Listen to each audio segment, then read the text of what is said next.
Steelers fans, man, look, we got some things to be worried about.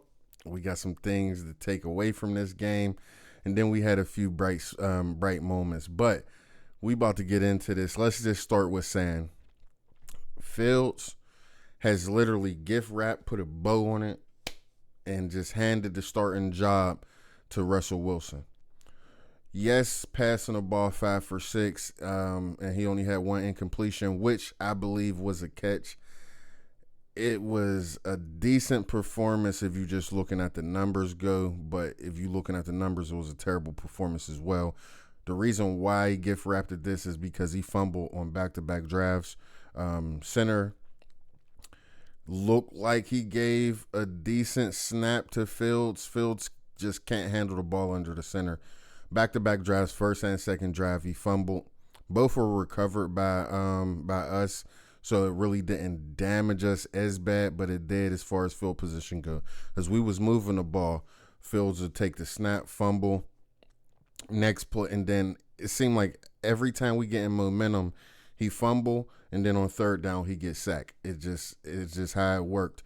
So let's look at this Fields fumbles back to back. B1, and he doesn't really seem to think it's much of a competition, and things like this are not going to help Justin Fields. Bobbles the snap, that was loses 4 yards. If you look, it looked like a decent snap. He just pulled back too fast. I don't know if I want to say the ball couldn't have been wet. It's just it's hard to tell.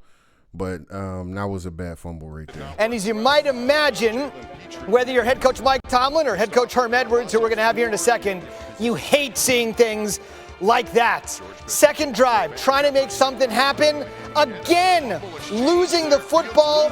O-line able to... Another fumble. Like I said, back-to-back fumbles. And then from them back-to-back fumbles, it took us, took all of the momentum away. And that would be like second down plays. And then next thing you know, third down, he'll get sacked, bro. It was very, very sloppy to say the least. Recover. Wow. Next week, we'll see what happens. Steelers open the regular season against Atlanta. We'll show you Michael Penix here in a second. Danielle Hunter all over Justin Fields. He had 2 fumbles, 2. And then a sack. Like I said, Justin Fields didn't have the best performance. Next takeaway I'm gonna go to, and this is kind of farther into the game.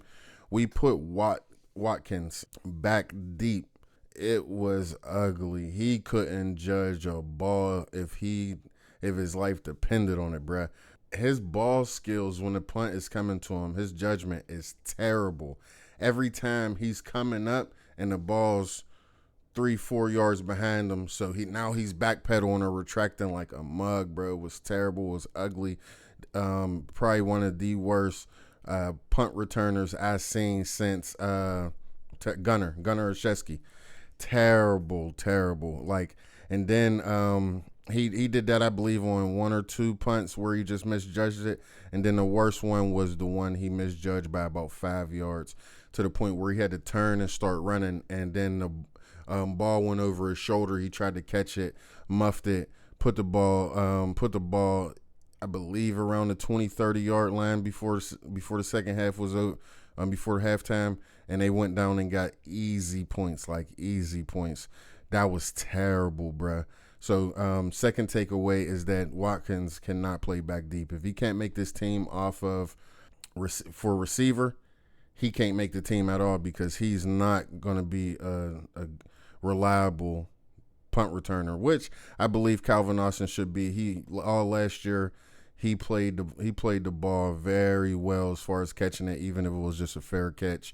Might have needed a little bit more excitement.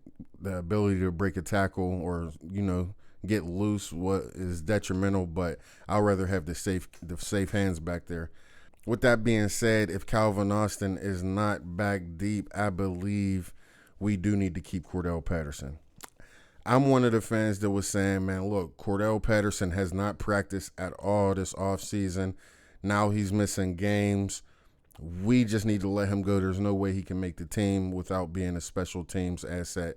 But to be totally honest, if I had to choose one, we got to go with Cordell because he's proven as a returner, and Watkins is terrible. A few more takeaways. I got a few more written down. Adams, well, not even takeaways. Adams did ball out. We got to give Adams credit. Adams was a bruiser down there in that middle. I remember him having a sack. That was a super good play. And then it was a passing play where he jumped up and blocked it down at the line of scrimmage. So he got a pass deflection. That was definitely, or pass breakup. That was definitely one of the highlights. Another highlight was how active Peyton Wilson was. He's going to be a decent player for us in his rookie season as long as he can stay on the field and not be injured, because they say injury prone, but it's been a while since he's been injured. But he was flying all over the field, man. Definitely got to get that young boy some credit. I liked the way he performed in his first outing. As far as Beanie Bishop go, I had a lot of expectations on seeing Beanie Bishop in coverage, which he was later on in the game. But to be honest, I've seen 3 straight plays where they sent him on a blitz. Like, bro, he's like 5'6" or like 5'8", bro, 175.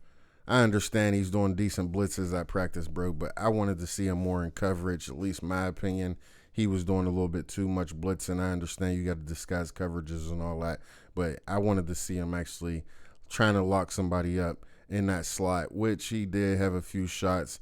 He didn't make too much of a statement that game. Mark Robinson played with the second, third, fourth teamers and still sucked. It's time for Mark Rob to go. I ain't gonna lie to you. Mark Rob was terrible. No cap. Mark Rob played terrible, and I don't understand how. And then I liked it, 2 of the running backs. This is another reason why we might as well just put Calvin Austin back deep and cut Patterson, is because Ward, number 35, he looks decent. He looks decent as a third back. And then Edwards, the rookie from Georgia, he looks decent as a third back as well. So we got a tough choice to make. Do we keep 3? Do we keep 4? We're probably, unless one of them could play special teams, we're probably only going to keep one out of those 2 names. And that's if Cordell Patterson don't make the team. So I believe that one of those 2 need to have a shot. Edwards, he's only a rookie, undrafted rookie out of Georgia. I'm leaning towards giving him a shot, but I do like the burst that Ward do give us. So it's tough to call right now, but that's just my take off the game. It's not too many positives, but at the end of the day, it's better to get these kinks out in the preseason. You've seen how well the preseason went last year, and it mattered 0 once we got into the regular season. So get the bumps and bruises and kinks out now. And the last thing I'm going to say is that I truly believe Justin Fields just handed Russell Wilson a job with this performance. Like I said, decent as far as throwing, but stand in the pocket too long, which Russell do as well. Leading to 2 sacks, terrible, and 2 fumbles on 3 drives, just unacceptable. Anyway, man, let me know what y'all think about this in the comments. We are going to be doing a lot of NFL coverage this year, and we're going to be basically talking about every single Steelers game. So make sure that you sub to the channel. This is the first NFL video that I've done, and make sure you like this video.